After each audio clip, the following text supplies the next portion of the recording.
బెస్తోళ్ళు ఇచ్చిన శిల్పక పండ్లు తేనె మామిడి పండ్లు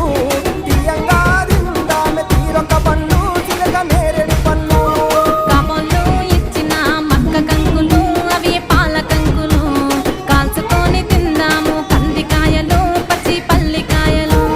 గుజారి గుజారి మామిళ్ళ కిందో నల్ల మామిళ్ళ కింద కుసుమరోళ్ళేసిన కుందన బొమ్మ అది కుందన బొమ్మ